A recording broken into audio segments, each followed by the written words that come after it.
I'm doing a quick video review of my new ASUS G50V laptop I got from Best Buy. There's my old Toshiba laptop. I can tell you right now the screen is definitely more vibrant and clearer with this 15.6 inch on the ASUS over the Toshiba Select 15.4 inch screen. Much clearer, crisper, graphics are much better and sharper. Even though it hasn't had the greatest resolution on it. The finish is really nice and sleek. Keys feel real have a nice firm feel to them. Got the highlighted keys for gaming, and it has a full keypad on there, like most 17-inch laptops have. Has a power button, has nice touch sensitivity.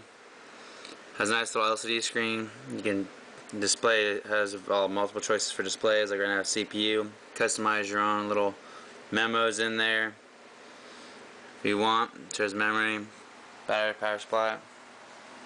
It's got 4 speakers. There's one here, one there.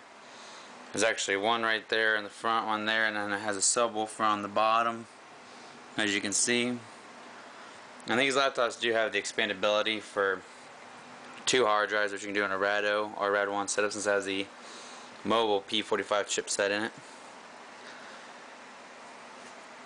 And it has a nice little 2 megapixel webcam, which isn't too bad really. I mean, the software for it is really nice. It has lots of features, but it's just not the greatest quality in low light settings. And then you can see the top of the notebook right here. The Republic of Gamers logo is lit up. And the LED right there has LED lights on each side that you can change settings. Right now they're flashing to the CPU speed. See right there, it says Republic of Gamers. Has a nice glossy black finish to it.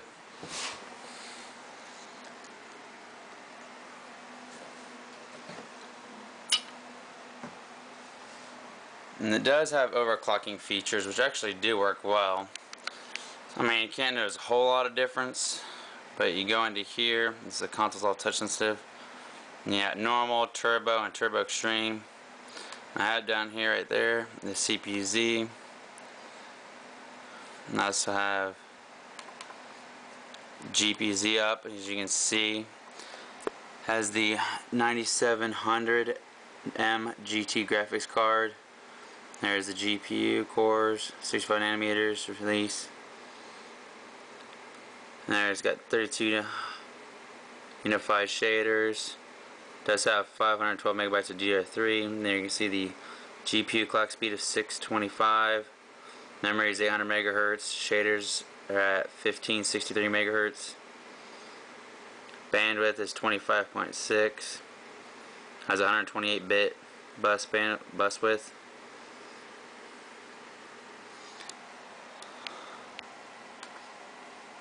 And you see right now, the GPU core at idle is 169 megahertz. Memory is at 100 megahertz. That's at idle. So you're safe on power. Temperature is 53, 52 C, which isn't too bad. And here is the, right there, has the Intel Core 2 Duo T5750, which really isn't that bad of a processor. Maybe 65 nanometers, but it's still pretty fast. Planning on upgrading to the T9600 processor. And there's all the specs on the processor. Idle's at a little less than a gigahertz. For step up, and then you see now it's almost 2 gigahertz. Multiplier jumps up to 12. And you see the bus, ready to bus speed and everything. And the amount of here, it's at 2 megabytes khaki. Level 2. Intel PM45 chipset. Memory, it does have 4 gigs of DDR2 memory at 332 1:2 ratios. Now overclocking, it doesn't do much, but turbo actually only increases it by 100 megahertz.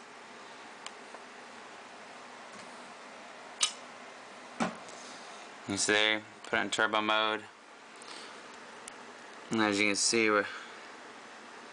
that doesn't affect it too much when at idle. Let me see, open up the program real quick. See, now it's at 2100 megahertz when you're actually utilizing the processor. So you can see it ups at 100 megahertz, and it does change the rated frontside bus and bus speed. And then if we go back in here and go to Turbo Extreme, hit OK, go back to here, now you can see that at idle, where we're at now, we're at 2.2 on the processor, 12, so it does overclock a little bit, not much, just ups the front side bus ratio on the CPU. So turbo gives you 100 megahertz, turbo extreme gives you 200 megahertz, not bad. And then you go into here, you can change this, and you have interactive mode for your lights, power settings, fancy, then you have advanced. Not advanced, you can put it on always on, by CPU, by fan speed, you can adjust how the lights work. And then you can always change these to always on, or you can turn it off. For the center light, those outside lights, so you can adjust all them. And then right here, you go into here, and you can actually change this display screen through here and set up as MSN messengers. You can put meetings in there, your mail will show up on there, and then you can put fixed messages for memory, CPU, and you can put a note in there and it'll show up on the display as it shows right there. So just some neat little features. It does have one little fancy security feature that you can set up here, the Smart Logon Manager. For security, where it actually uses the webcam right there, and it has face recognition software to actually sign on to your laptop, which isn't too bad. I mean, it's got some fancy little software features. It does have the ASUS Express Gate that comes with it, which is this little key right here.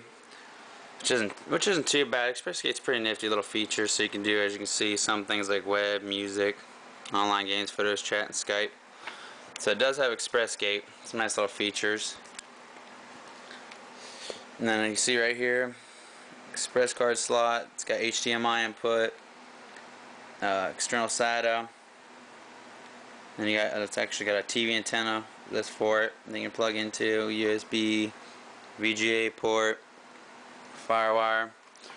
And on this side, it's got all your audio puts and input. Now it's got a microphone input, 2 more USBs, your LightScribe DVD burner. Then on the back side, you have your Ethernet and your phone line, another USB, and the power supply. It has a Kingston lock right there. It does have a little microphone right there built in too on the top of the notebook. So all in all, it's a pretty nice little laptop. It's fast. I mean, you can do anything you want. It's got Vista 64 on there. On the control panel,